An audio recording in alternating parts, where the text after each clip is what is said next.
Happy Friday night. Welcome into the Illini Inquirer podcast. I'm Jeremy Werner. We're going to have a rotating cast of characters. Joey Wagner was sipping on a White Claw.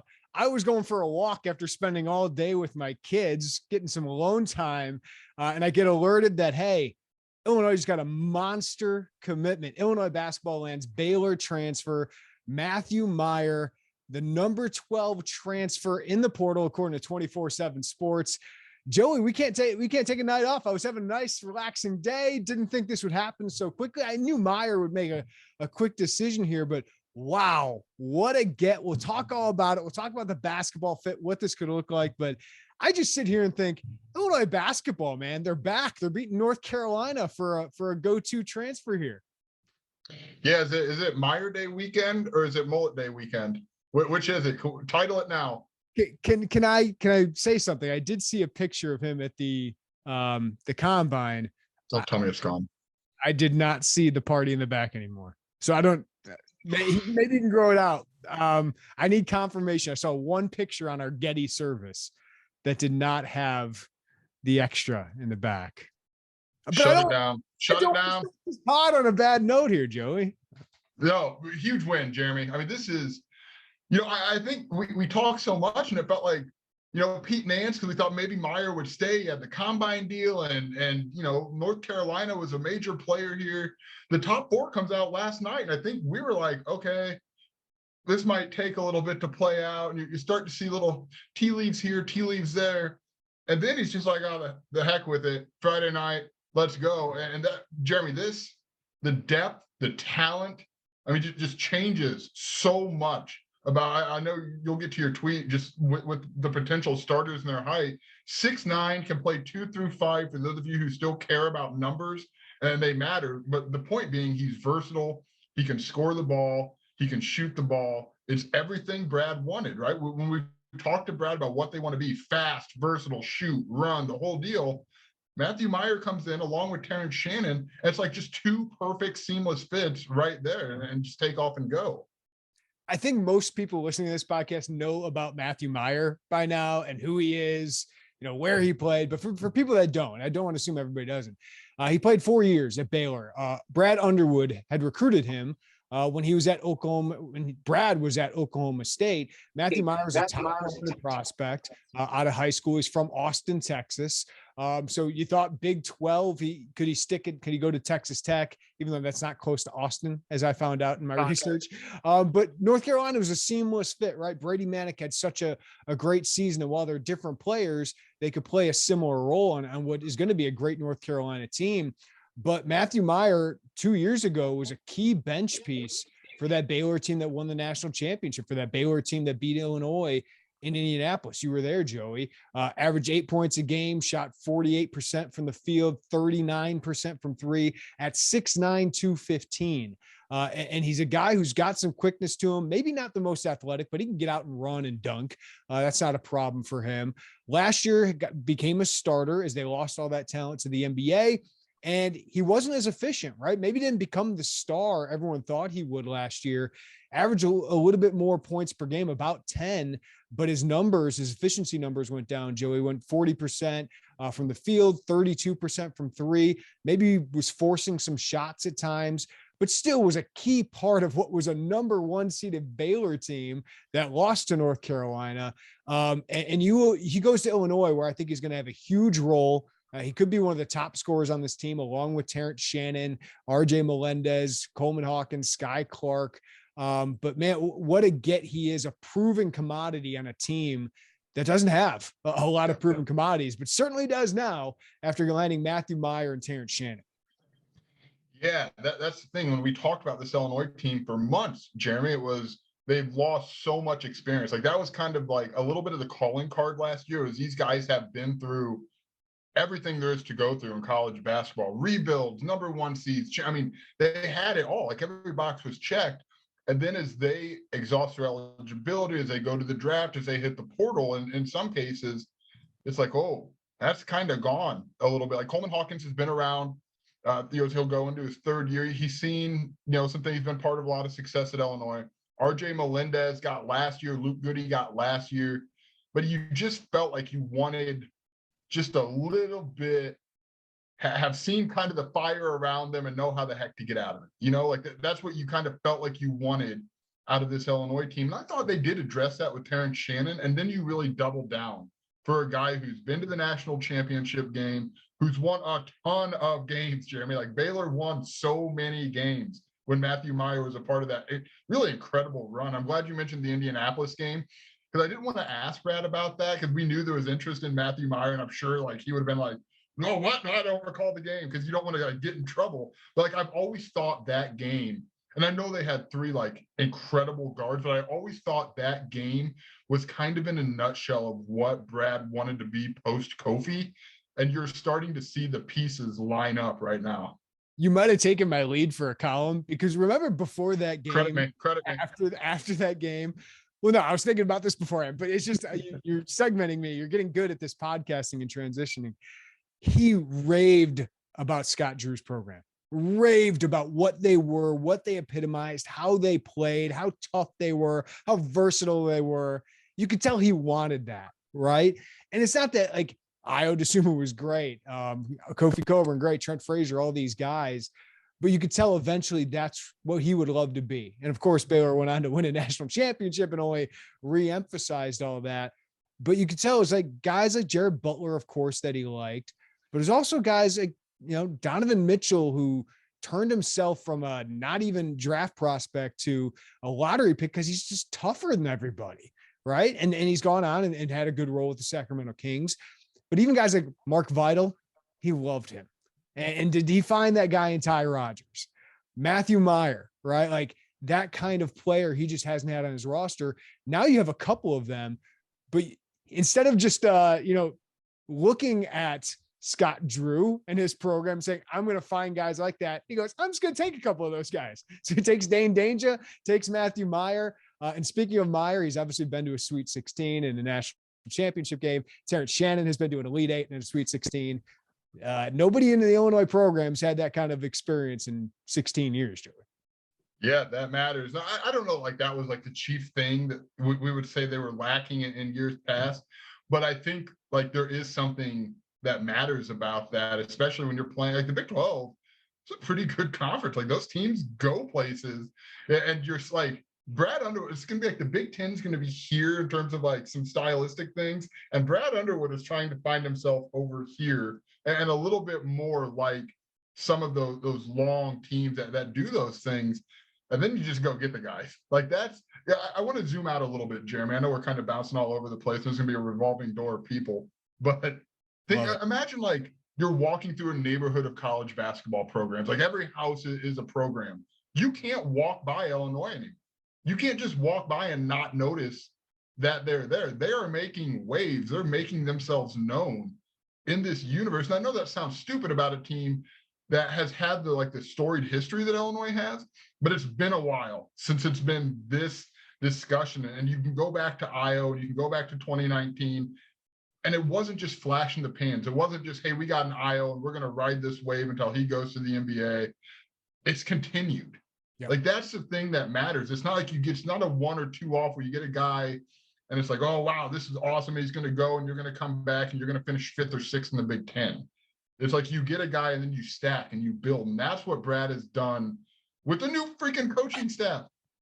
Here's the thing. You lost his great players. Trent Frazier, Jacob Grandison, I think we can assume is gone at this point, right? Kofi Coburn. And of course, a couple of years ago, you lose Io DeSumo and good players as well. Adam Miller. Andres Feliz. Yeah, Andres Feliz a couple of years ago. And Andre Curbelo goes out the door. You have just added 7 players, Joey, who are all former top 110 prospects, right? Including 3 top 50 guys that are freshmen in this class, with Sky Clark, Jaden Epps, and Ty Rodgers. So the future is bright, and those guys are all going to make an immediate impact. And then you add 2 of the top transfers in all of the transfer portal who have proven themselves as high impact Big 12 players in Terrence Shannon and Matthew Meyer. And they're both long, they're both athletic, they both are versatile. And you now have, according to 24/7 Sports, the number 2 transfer class in the country, on top of a top 10 prep recruiting class in the country.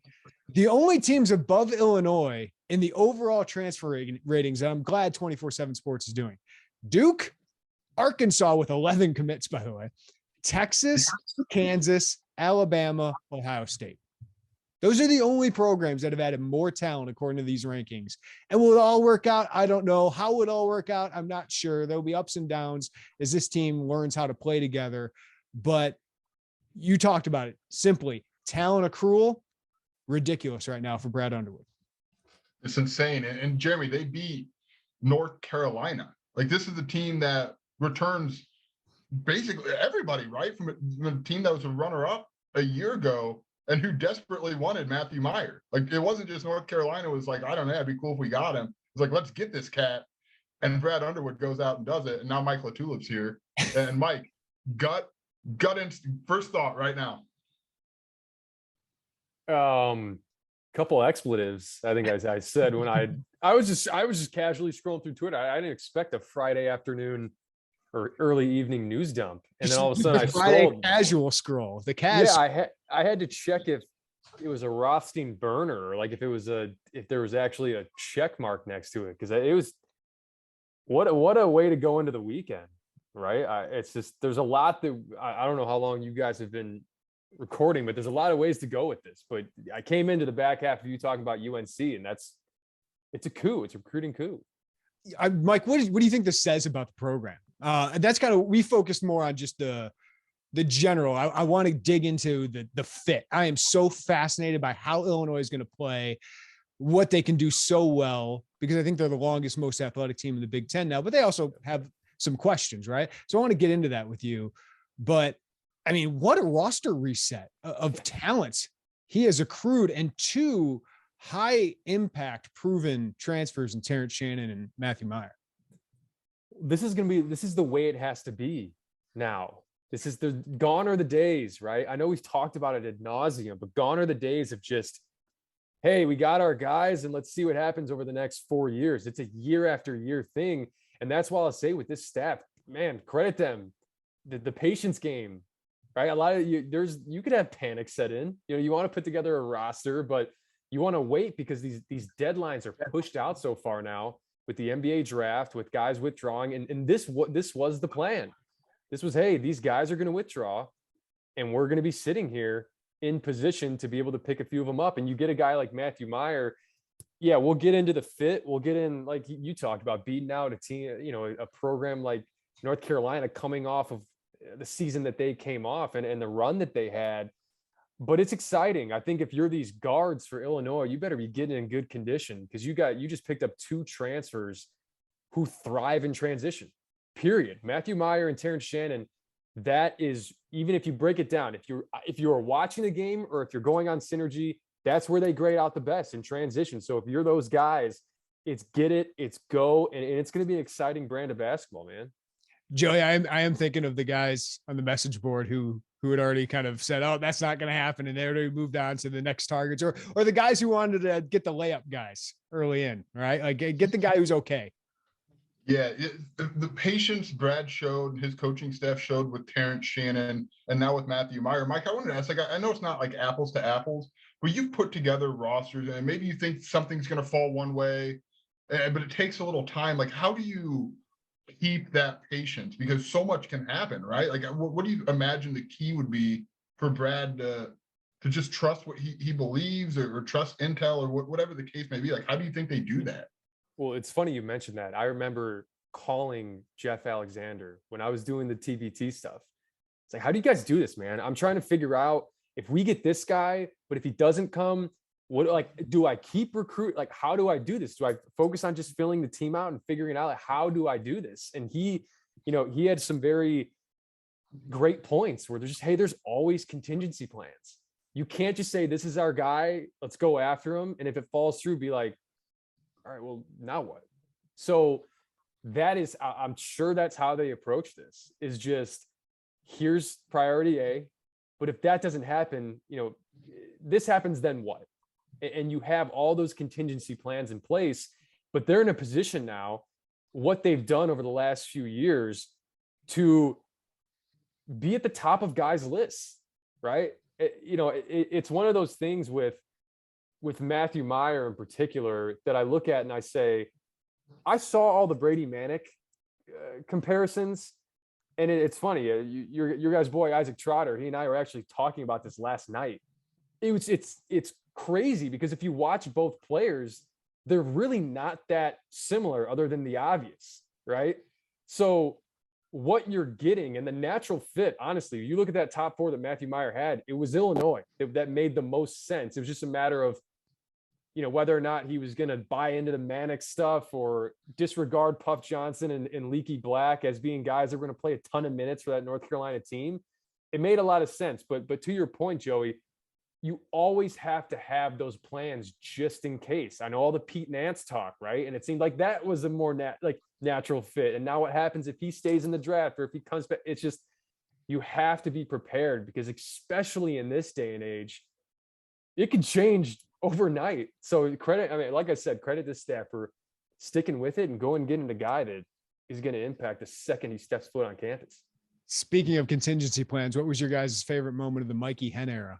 The couple hours, I guess we get to think of him.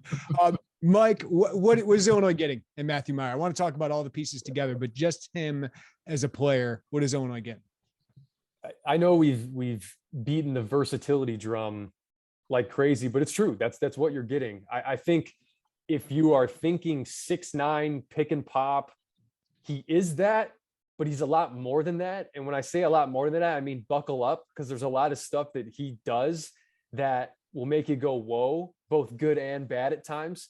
Some of it can be shot selection. It's part of the reason why, as he got more opportunity, as he went from 2.5 attempts from three his junior year to last year having about 4.1 attempts a game from three, and almost, going from 6.3 field goal attempts to 8.8. That doesn't seem like a lot, but it is. And I think his role in that offense last year at Baylor, he was in a position where he took some more, I guess the degree of difficulty was higher than it was when he had Jared Butler, Maceo Teague, Davion Mitchell, much more catch and shoot opportunities. He was doing a lot more off the dribble last year. And that was the reason why he had that dip in percentage. But it's really fascinating when you break down the numbers for him. And I'm going to say this, and you're going to be like, hey, Mike, maybe go back and check that again because it doesn't sound right. But when you break down his spot up opportunities last year, he was in the 91 percentile when he was guarded. And when he was unguarded, he was in the 16 percentile. It's crazy. I think that his unguarded shots was something like 9 of 34, and his guarded shots were like 18 of 40, which is getting close to 50%. So you imagine that's going to make its way. Water's going to find its level there. Right. He may not be as good guarded, but he's certainly going to be better unguarded. So you expect an increase there. But look, as you break down all the synergy numbers, I think the thing that sticks out to you the most, especially offensively, is there is this laundry list of possessions that he had in different spots, right? You talk about pick and roll ball handler, almost 50 possessions last year. For a guy at 6'9", that's insane.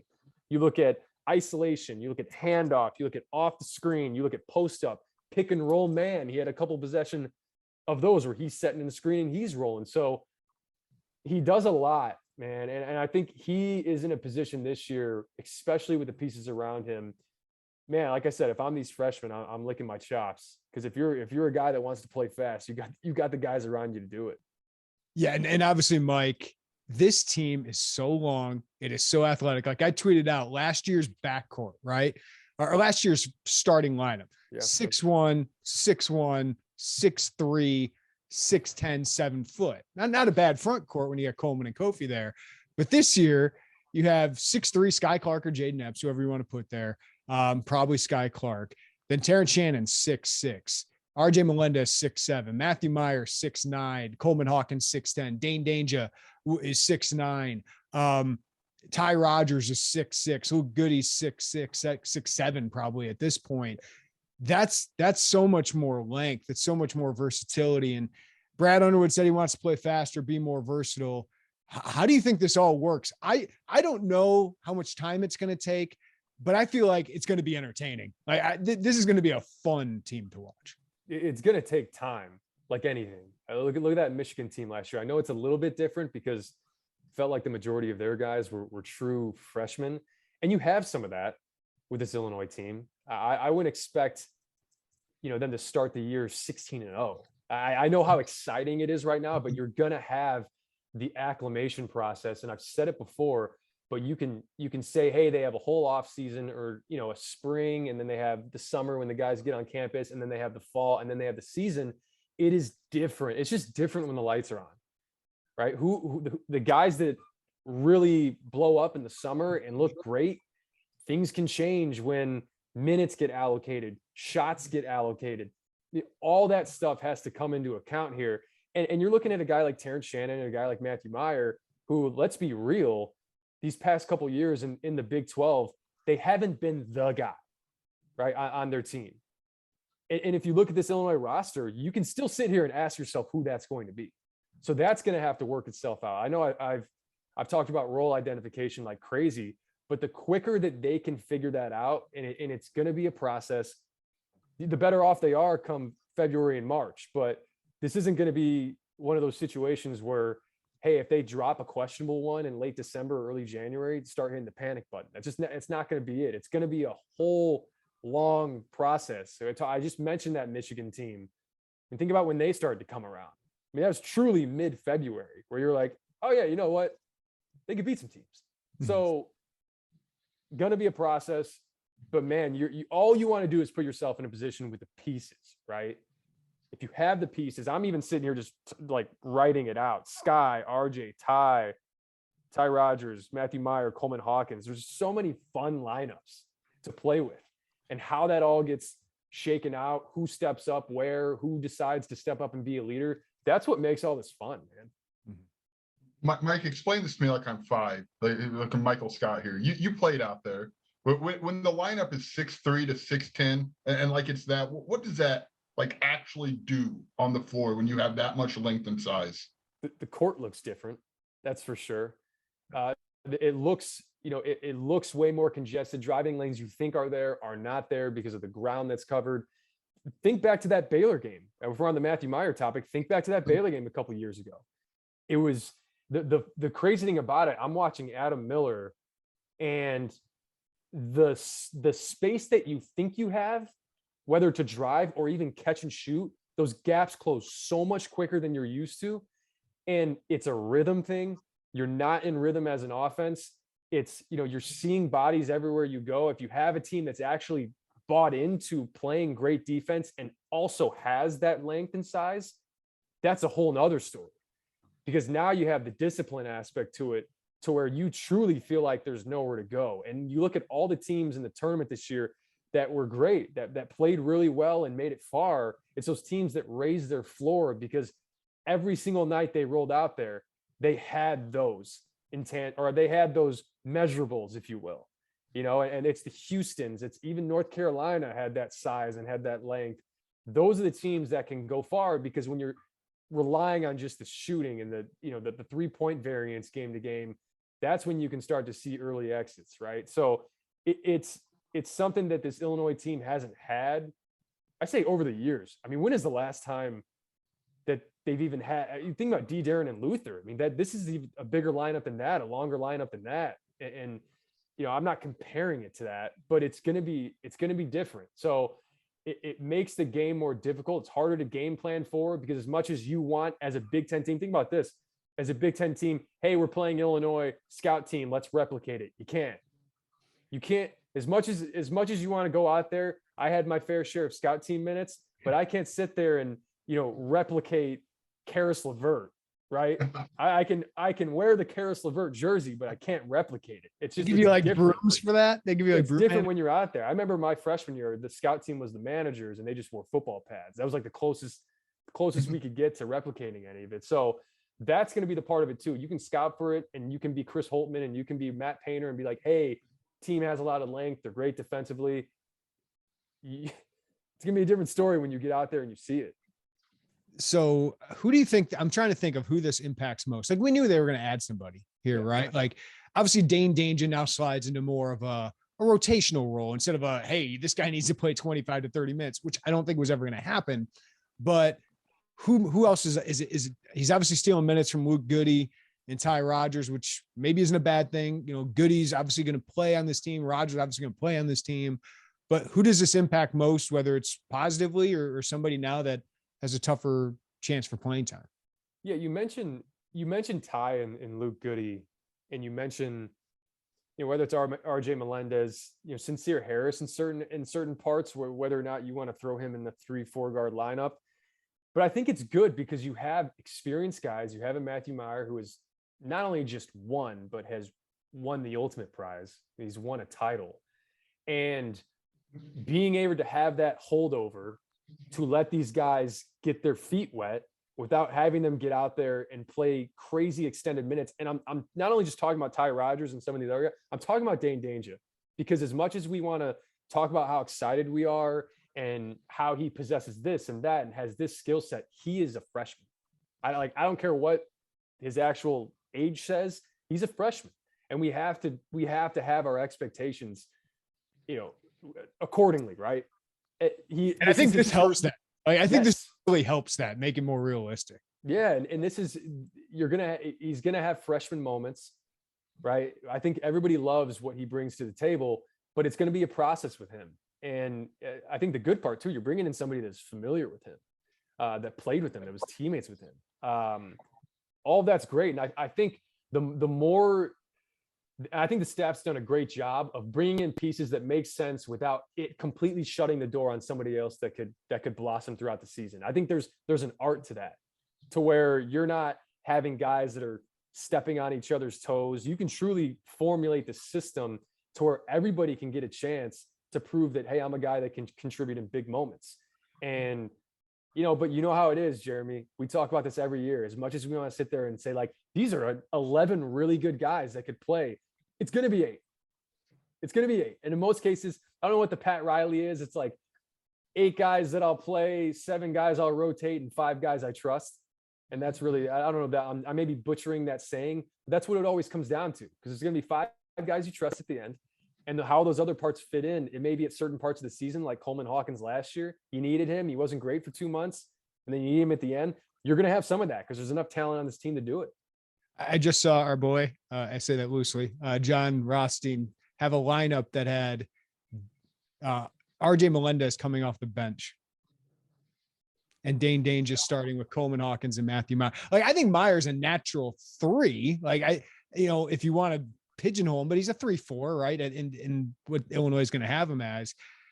Maybe. I mean, that's the fun of it, is competition's a good thing, but what do you think of that, Mike?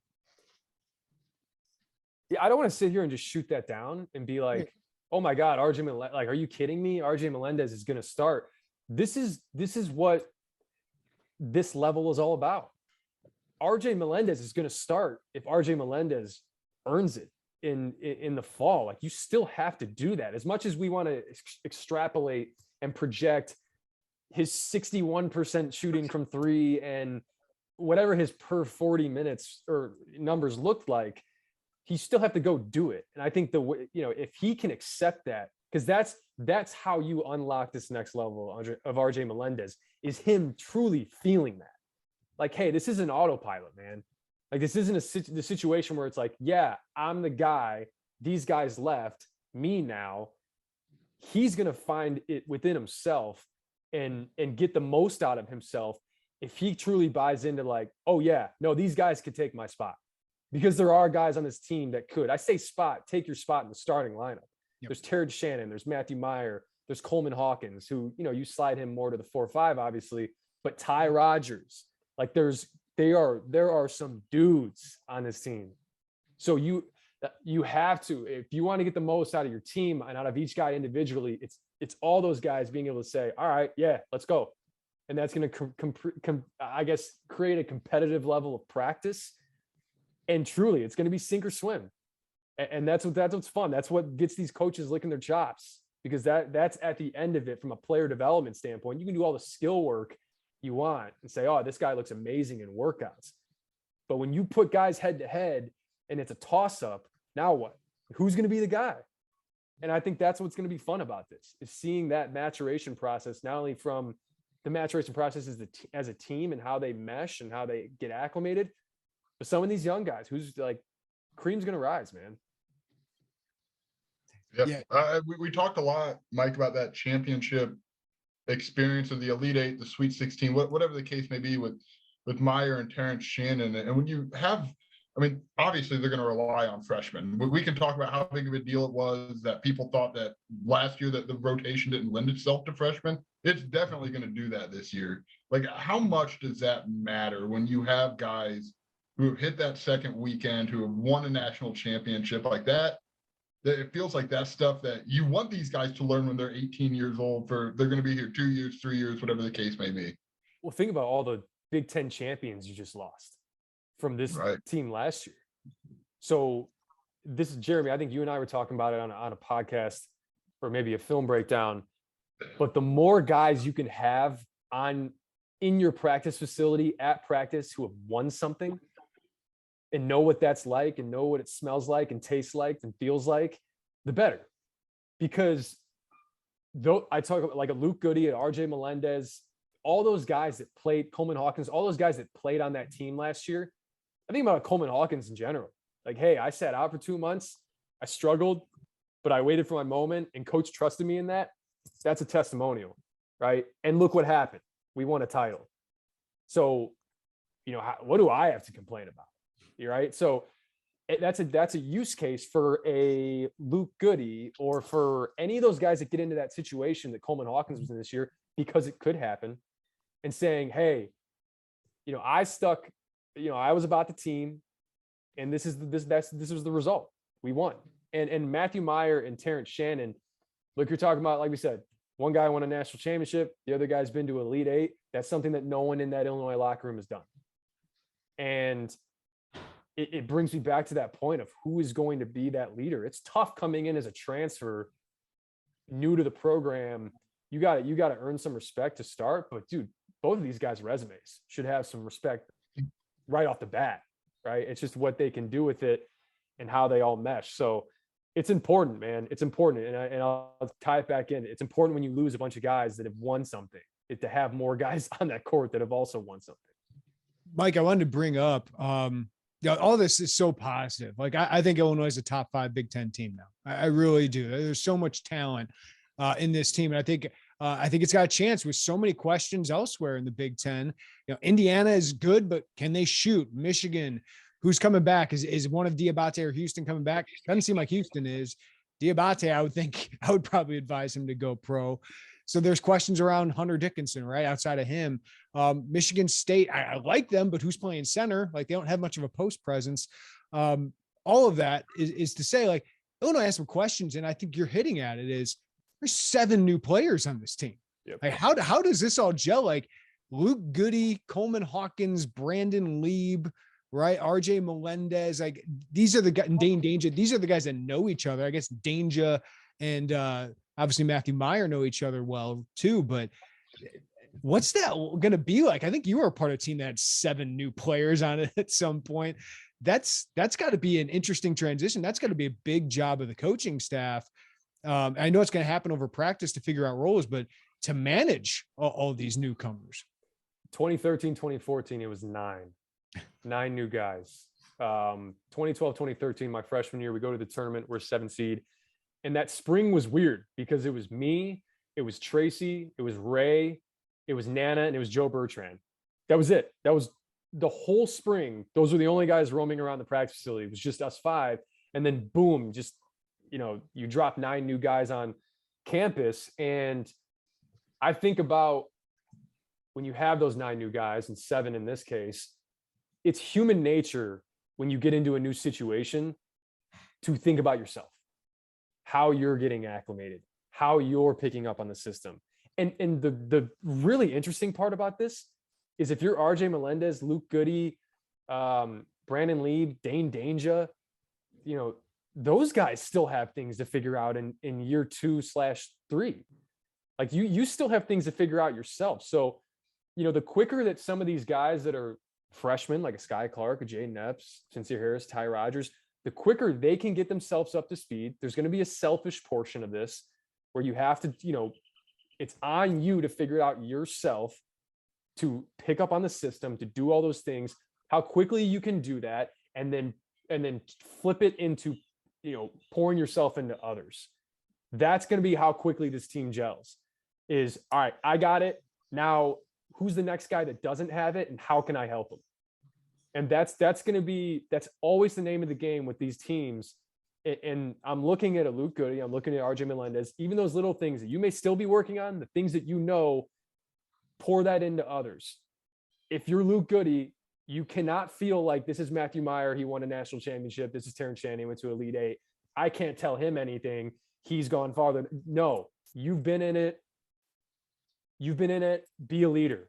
Whatever that looks like for you, be a leader, because someone's going to have to do it. And it's hard, right? It's weird. It's you're going to have guys that come in. It's different, man.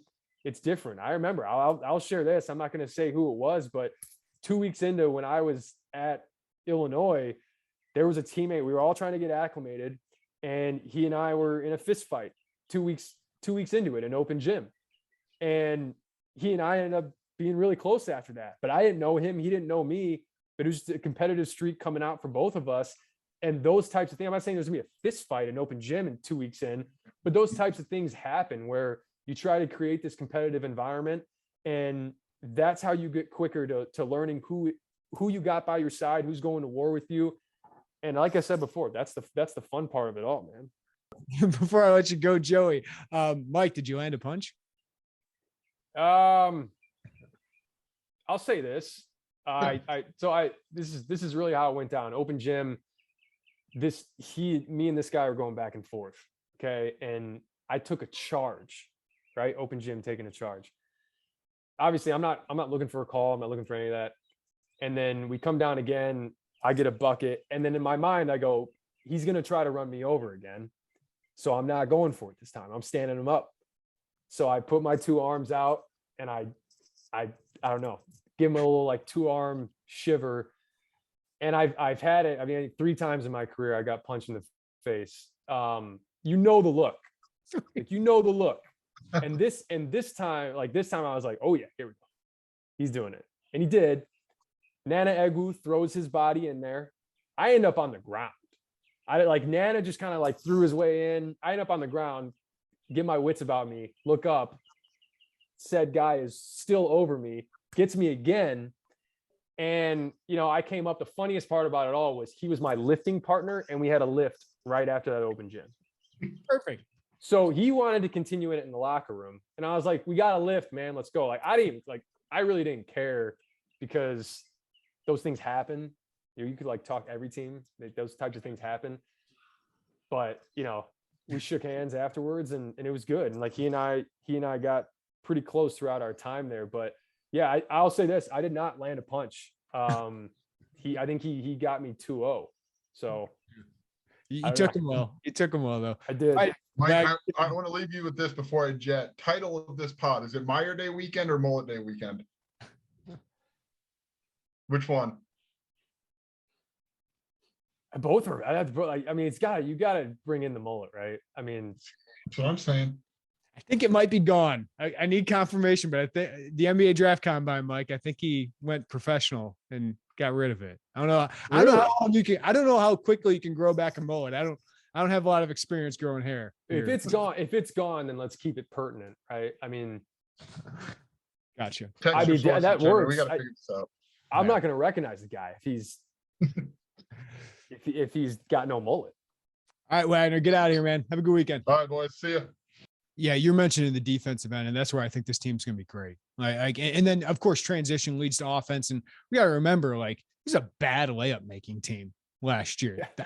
That should change, right? I mean, you can Terrence Shannon, RJ Melendez into a bigger role. We know Coleman can run and dunk. We know he can finish, and then obviously Matthew Meyer can do that as well. And now you get Sky Clark and Jade Nepps that can probably get to the basket a heck of a lot better than.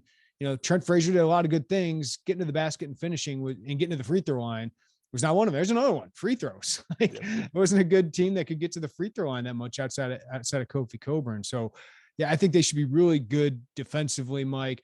I think offensively, it's going to take a while to get into a rhythm in the half court, right? Who is the guy? Can Sky Clark handle all that right away?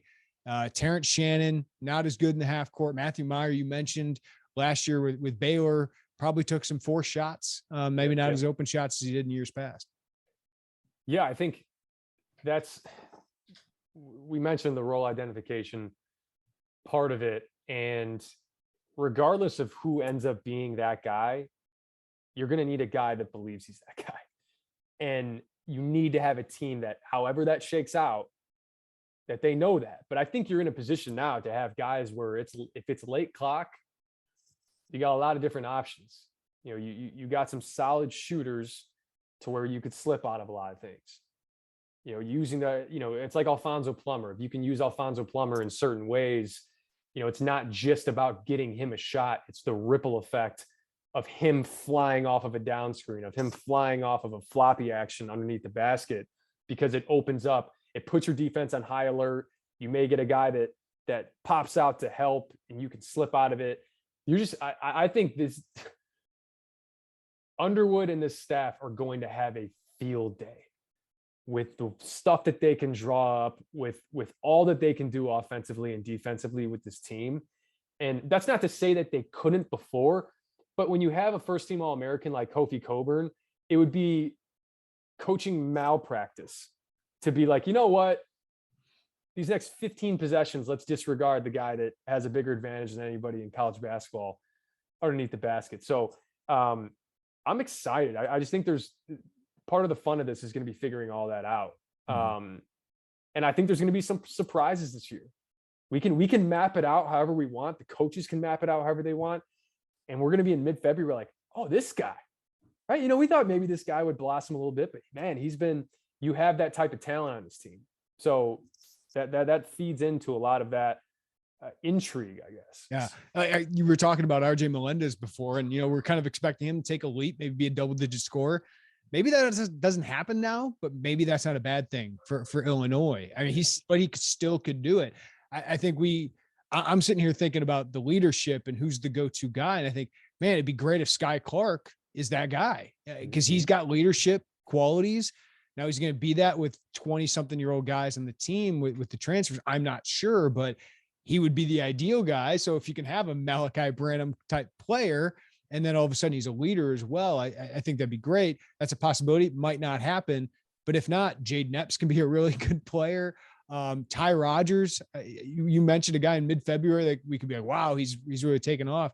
I think he can be that kind of guy too. And maybe somebody at the end of the year where two people aren't very happy about their role, Mike, but that's what happens in good programs, right? Baylor being one of them. Well, think about the freshmen too. I'll always go back to this. If you're guarding, that's your ticket. That's your ticket onto the floor for all those freshmen. So I think about a guy like Sincere Harris, right? Where you say, if there's a guy that you could be surprised about later on in the year, where you're like, man, he's getting 17 minutes a game. It's going to be because he's guarding. It's going to be because Ty Rodgers is guarding. So like those guys, it's this Brad Underwood team, these Brad Underwood teams. One thing you shouldn't be surprised about is like, if you're not guarding, you can't play. Like we're not going to play you as much as you probably want to. So that's that step for RJ Melendez. That's that step for Luke Goody, whoever it may be.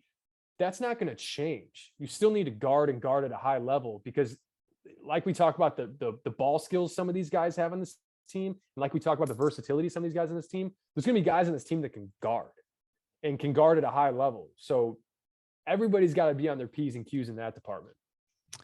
Mike, before I let you go, and I'll let you go here, this ain't no rebuild, right? Like this is a retool. I mean, Brad Underwood, Tim Anderson, what he's done. Brad Underwood, I think, was one of the leaders here. Obviously, I think Anderson played a role, and obviously Chester Frazier's done great. Jeff Alexander's created some relationships here, but all of it, it's amazing where they were a year ago. They win a share of the Big Ten title anyway, and now we're looking at this team with realistically top 5 expectations and Big Ten title contention again. It's just kudos to this staff, and I was going to ask you, how do you think Brad Underwood, like, I think this is probably as excited as he's probably ever been about his program, because they've obviously done a lot, accomplished a lot. They need to accomplish more in March, but I think this is the type of team he wants to coach, like the style he wants to coach. And the fact that he can lose that much and still have a great team, I think he's got to feel great about where he's at. Yeah, I think it reaffirms a lot of things. Number one, you have all this success with Io, right? And then you have all this success with Kofi. And I think as a coach, and I'm not saying that this is what every coach thinks, but sure, there's an element to you where it's like, yeah, no, this reaffirms that we're a program, right? We're not just players, we're a program. We've churned out a lot of really good players. We've churned out players that, I think Kofi's going to wear an NBA jersey at some point. Io's second team all rookie in the NBA. And now you get into this inflection point of, we won a Big Ten title. We lost the first team All-American. We lost a guy that's two guys, really, if you want to put Trent and DeMonte in that bucket of just kind of heart and soul guys who have been there from the beginning. We lose all of this, and we somehow have almost just as much excitement heading into the next season. It's incredible. I was going to mention, Mike, just to interject here, you have two guys right now that were in ESPN's 2023 mock draft, and Gavoni is really tied in, right? Like Coleman Hawkins, Terrence Shannon, and Matthew Meyer was just at the NBA draft combine. Yep. So all of a sudden, instead of just one draft pick, like, I don't know if all those guys get drafted, but you're starting to stack that talent with guys like Sky Clark, Ty Rodgers, RJ Melendez, who could have NBA potential. You're right, man. Like that's a program. And I'll say this too. I'll take it a step further. The NBA aspect of it, right?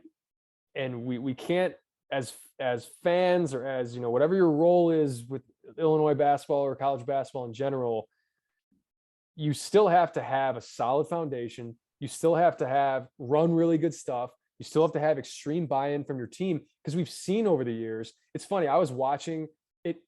So all the Brady Manic comparisons for Matthew Meyer. Right. What was funny to me was, I think Matthew Meyer is closer to like an Abdul Nader than he is Brady Manic, because Abdul Nader was a guy that, although reckless at times, was a guy that was 6'6", 6'7". I know Meyer's a little bit bigger than that, but solid athlete, could shoot it, wiry, and that's kind of who he is. And I was watching some Abdul Nader, and I go back to that time that they got bounced in the tournament to UAB back in, I think, 2014 or 15. I think 2014. They had Monty Morris. They had Abdul Nader, who was a draft pick. They had Georges Niang. I think Naz Long might have played some NBA minutes for the Utah Jazz. You go on their sports reference, there's a lot of NBA logos next to that Iowa State team that got bounced in the first round. So you still have, like, just because you have the NBA talent and just because you have those guys, that doesn't say, like, you can't just get those guys and they're like, hey man, we actually booked your tickets to the Sweet 16 next year. Congratulations on your NBA talent. Like, it still always has to mesh. And that's what's so fun about college basketball, is just how they're going to do this, the way in which they do it. It should reaffirm a lot of things for Brad Underwood and the staff of like, hey, doesn't matter who we bring in here. We're going to get the most out of the talent, and we're going to compete for Big Ten titles every single year. Because the winning over a 3-year, I know we've done a lot of the last 3 years, Illinois basketball. This should be the next step of that sustained winning. Now you start talking about the last 5 years, the last 10 years, and those are the stats that you start rolling out, because that's what a program is. That's sustained winning. And I think they've put themselves in a position with the staff, with their player development, with the pieces that they brought in here, both out of high school and both in the transfer portal. You're in a position to have some sustained success here. Well said, Mike. I couldn't say it any better than that. Just a happy Friday for Illinois basketball and all their fans, man. And appreciate you coming on short notice and giving us your thoughts as always. And I'm sure in the next week or so, we'll tap you for a film room breakdown here of Matthew Meyer. I texted you earlier today and just said, we should have some fireworks here in the next 2 weeks, right? Or the next week. Something's got to happen. I didn't know it would be in 3 hours after I sent that text, but man, it's going to be exciting. Yeah. Great stuff, Mike. Have a great weekend, man.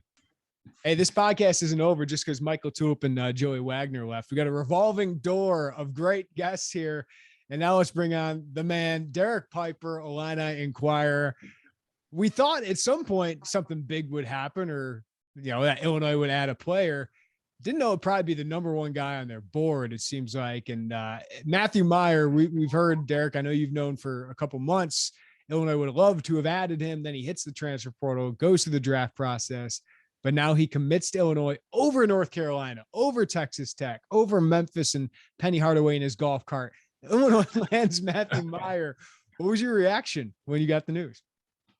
Honestly, A lot of surprise because of the North Carolina buzz, or just even the perceived fit there with Brady Manick leaving and bringing back the other four starters and having a chance to be a national title top contender with Matthew Meyer would make a lot of sense in terms of the basketball fit. I think also just the appeal of UNC and knowing NIL last year, the battle you had with Dawson Garcia, that being involved and falling short there.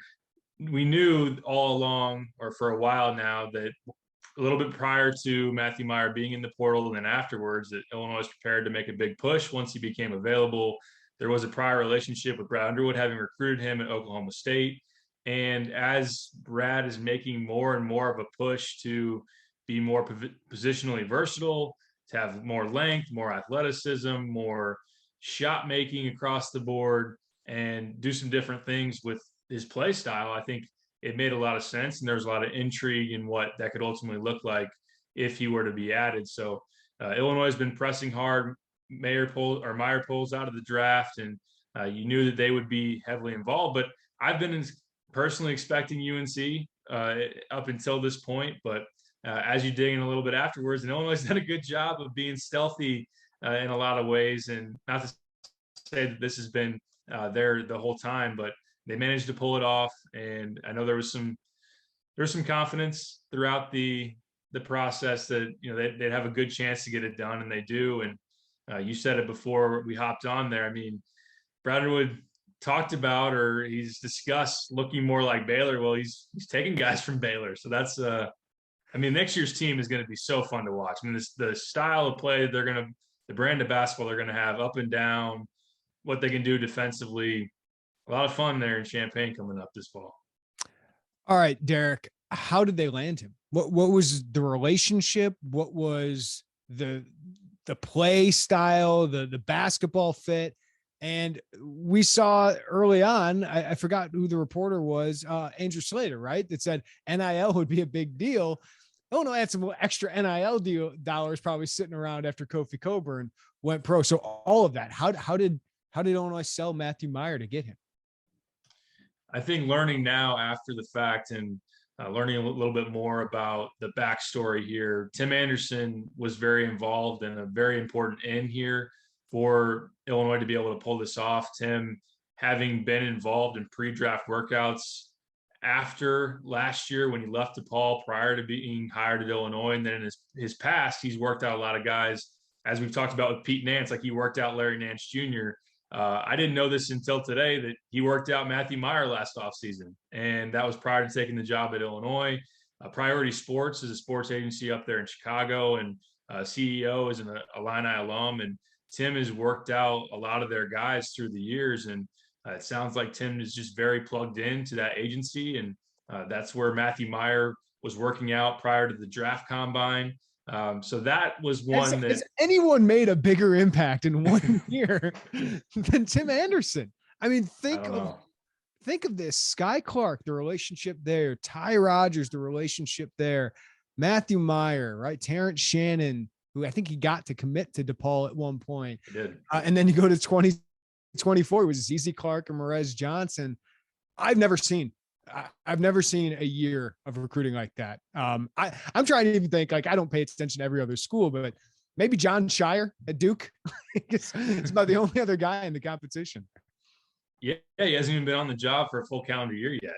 And he's got Meyer, you can call him the lead recruiter. Yeah, Brad has a long-standing relationship. At least he's known him for a while. But to learn more about this with Tim and Terrence Shannon and Sky Clark, to pull that one, which was at the time like, oh, wow, really? Sky Clark, a former five-star guard, highly rated in that class. And Ty Rodgers, too. I mean, out of Michigan State's backyard. Like, what a year. I don't know. It's hard to find that. I know that when Shen was here getting Io and getting Adam Miller, they're saying, first time Illinois has been doing this since Lou Henson's staff.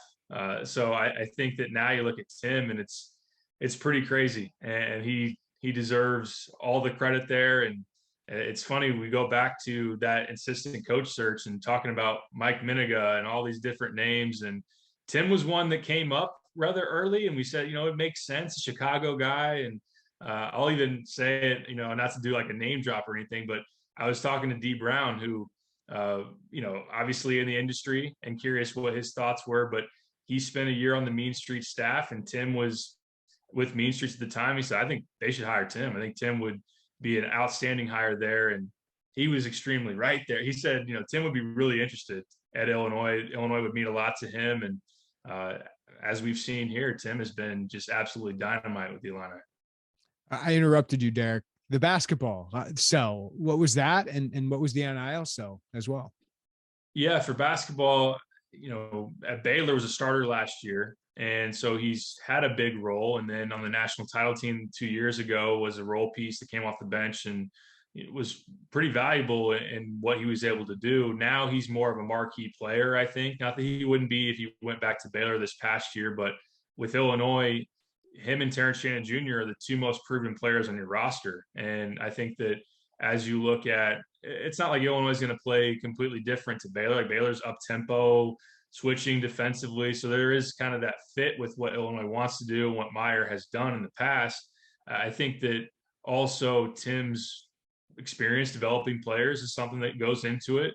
And obviously his agency respects Tim enough with giving him their guys to work out. So there's kind of that parallel as well. So growing his game, getting more ready for the NBA Combine, playing in a system where he can be a marquee player, play style that's familiar. I think that in terms of basketball fit, and then I think Brad Underwood and the way he wants to play, what he values. I mean, Meyer is a tough dude, a dude that's got swagger, a confident guy, and is an energy guy too. So I think that he vibes very well with Brad. And NIL wise, you said it with Kofi, the commitment by the Illinois alumni base, fan base, whatever tie there, that those who want to be involved, there's a big involvement, there's a big push, and Illinois is very hungry to be as high as they can be in the food chain. And it's not as simple as saying, okay, here's my money for Kofi. Kofi doesn't come back, it's still in a pool there, we'll just give it to whoever. But yeah, I mean, there is that commitment to, they had a big number for Kofi if he were to come back.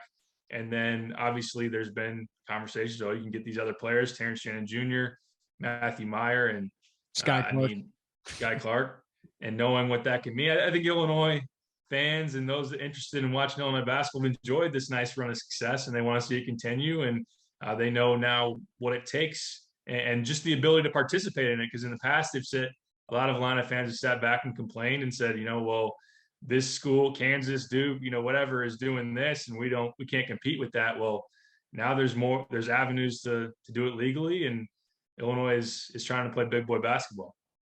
So what is Meyer's role on this team, Derek? And you mentioned it's going to be a fun team to watch. It'll take time. I'm really interested to see how these pieces fit, who emerges as kind of the go-to guys, the leaders of this team. But how does Matthew Meyer impact this team? I think that he's going to be a starter. Obviously, he's going to be one of the more proven players. I think he's got an opportunity to take a leadership role. I'm sure that Brad would like to see that, just based on how much winning he's done. I think there's a lot of respect with how they do things at Baylor and what that program has been. So to bring that over to these younger guys and to take a guy like Ty Rodgers kind of under his wing, knowing that there's some similarities there in terms of positional versatility and switching defensively. So there is some decisions for Brad to make in terms of how you round out this starting five. I think you could throw one out there where maybe you slide Coleman to the five and Coleman's your starting five. You just go completely long and versatile and athletic with Coleman at the five, Mayer at the four, Terrence Shannon, RJ Melendez on the wings, and then Sky Clark. Or maybe you're going to stick with Dane, and you'll have to see what he ultimately develops into. And maybe one of those guys in that mix would then come off the bench. So someone, whether it be Dane or one of those other guys mentioned, is going to have to play a role maybe off the bench. But yeah, Meyer's someone that, last year didn't shoot the three as well. The year that he was on the national title team, shot 40% from three, so has that ability. He's a guy that can push the ball in transition. He's someone that can make a play off the bounce and go to the rim. And defensively, his numbers analytically haven't been like, oh, this is one of the best defenders out there. But his ability to switch and be versatile is valuable. So I think that he fits into some kind of mode of, we're going to switch maybe 2 through 4 with Shannon, RJ, and Meyer, and we're going to probably need to trap the post based on how it looks right now. If you're facing Zach Edey, or if you're facing Hunter Dickinson, which, I mean, worked out well for Houston, trapping Kofi. I know Kofi had a really good game, but that's a route you might go. And one thing that was said to me after this happened is, we're not going to look like a Big Ten team, but we're going to be ready for the NCAA tournament. We're built to win in March. So that's been a theme now that's played out. And I think that anyone looking at a projected roster certainly sees that as well.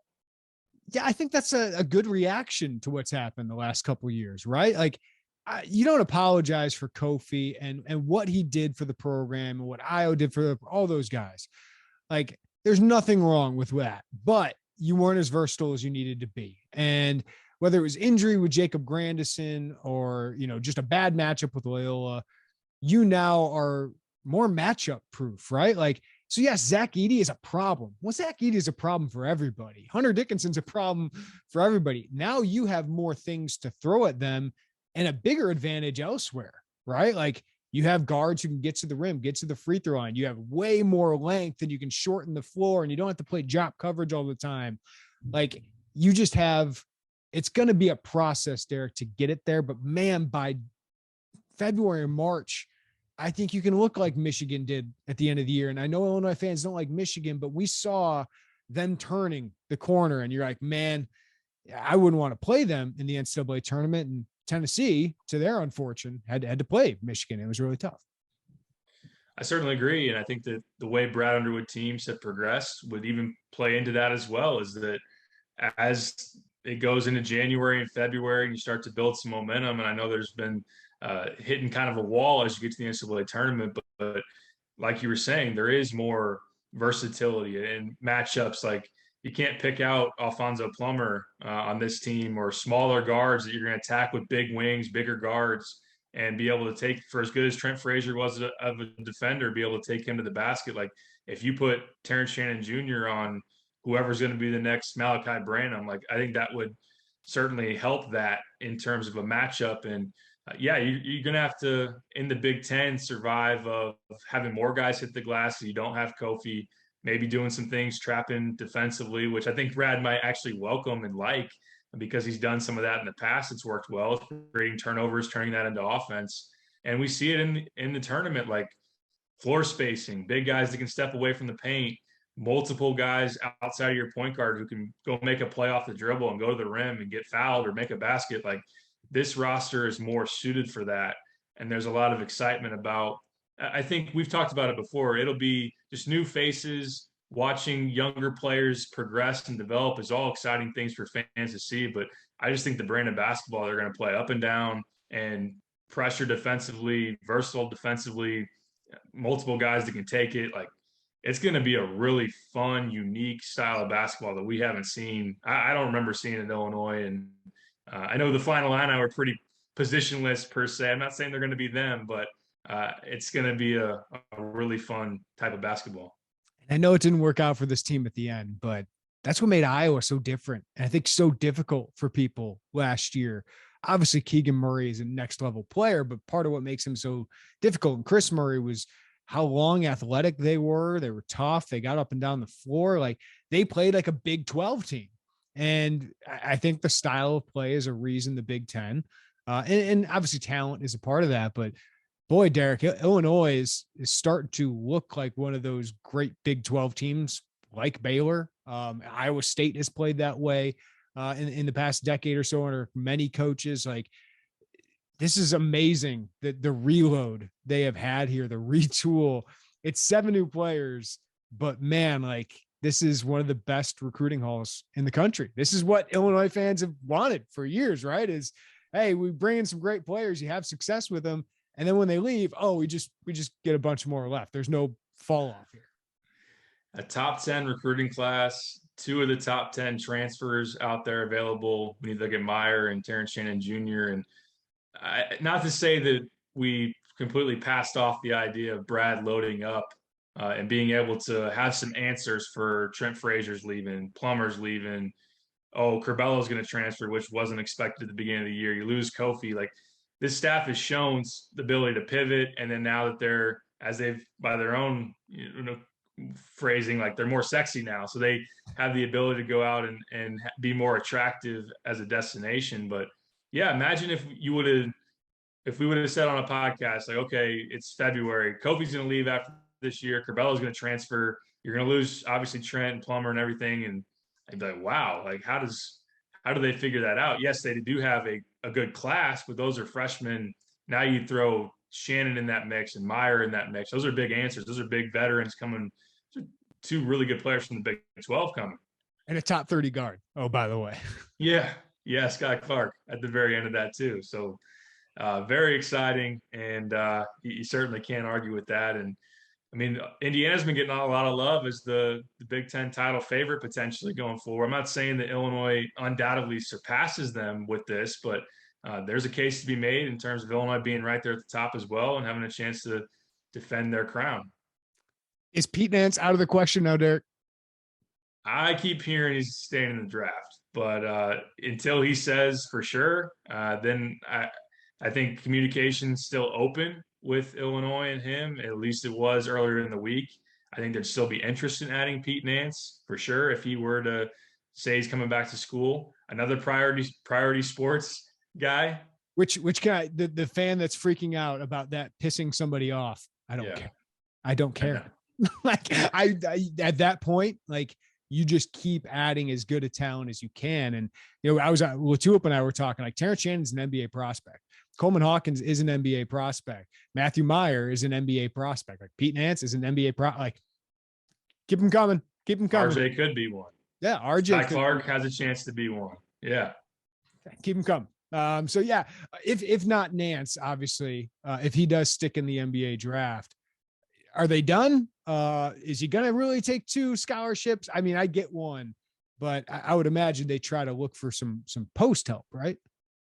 Yeah, I don't think in an ideal world they'll keep 2 open. I know that there is value in keeping one, but there is interest in adding a backup 5-man. And that's not to say, again, we have to figure out who's starting at the 5, but more help there when you lose a Benjamin Bossman's Verdonk, just having someone in the rotation, knowing that Brandon Lee's not expected to help you a ton at the 5, knowing that Meyer playing him at the 5 wouldn't be ideal just because he's only 225 pounds and he could do that in some real like small ball, whatever unique style of lineup you want to call it. But even Coleman as a 5-man, there's going to be some matchups where he's not as strong as certain guys are going to play that position. So a backup 5 who can rebound and defend 5s is probably something they're interested in. And then I think we still got to wait and see, is Courtney Ramey a legit possibility? Are they going to be interested in a veteran guard? I don't think the door is shut on that. I think as we learn more and more, I mean, Ramey's been really quiet through this whole process. I don't think we know a ton on him in general, but beyond him, if it's not Courtney, there's not a lot of other guys that we can really point to. So maybe it's not. Maybe they're willing to roll with their freshman point guards. But I think that's also another thing that I would keep in mind if a good situation and the right fit opened up. The great part about this, Derek, is I think we both expect Clark and Epps to play pretty big roles here. And if one of those guys struggles and Harris is awesome as a defender, maybe he can play that role. You feel like with Shannon, those are guys that can play the 2, right? And Meyer can slide to all of a sudden, like you push guys down, maybe one. I know Coleman Hawkins maybe gets pushed up to the 5, but he's got so many options that you can tinker with. And Brad Underwood's got to be salivating right now. Yeah, definitely. It's not like you can't run offense outside of your point guard. Like you could put the ball in Shannon's hands and be able to have him go to the rim, be able to get fouled. You can have Coleman do some things off the dribble. RJ's got some ability off the dribble. Meyer, Ty Rodgers is in like a point forward role. Is he going to be ready for that as a freshman? I don't know, but he's at the USA basketball camp right now for a reason. He's a very talented player as well. So yeah, I think that all the things we talked about, different ways you can run offense, different ways you can defend, all these different options. It's pretty exciting. The staff's fired up about this one, and they definitely should be. Well, the Illini staff, they got the closers, whether it's Brad Underwood, Tim Anderson, they closed it well. We closed this mega podcast really well with our closer, Derek Piper. Pipes, it's an exciting offseason. We knew it would be an exciting offseason. I didn't know if it'd be quite this exciting, especially today. I was out for Right. a walk. just I got a couple blocks away from home, and all of a sudden I'm like, oh, here we go. But thanks for the time, man. Always fun, especially these. These are a lot of fun. I'm sure everyone's going to enjoy listening to this one. But yeah, that was a nice surprise on a Friday. And now I got to gear up. I'm getting in the car, driving to Louisville, see some EYBL this weekend. So stay tuned to the site. I was going to say, can you tell the staff, let's get on this 23 class already, right? The board needs some more stuff already. Myers, what's happening? Yeah, I know. We need to know who's next. That's what everybody wants to know. So we're going to go try to figure that out in Louisville this weekend. At least report back on what we see. And Illini Inquirer, you want to check us out. Safe travels, Derek. Get back in your habitat out there on the EYBL circuit. And thanks to everybody for listening to the Illini Inquirer podcast. This was a fun one. Thanks to Joey Wagner. Thanks as well to Mike LaTulip for his time. Thanks to Trevor Valise for producing this and everything. We appreciate him putting up all this stuff on YouTube as well. So you can check us out there with a lot of video content. But everyone have a great weekend. I know it's a great start to all your weekends, and we'll have much more content at IlliniInquirer.com. So everybody take care. Have a great weekend. We'll talk to you next time on the Illini Inquirer podcast.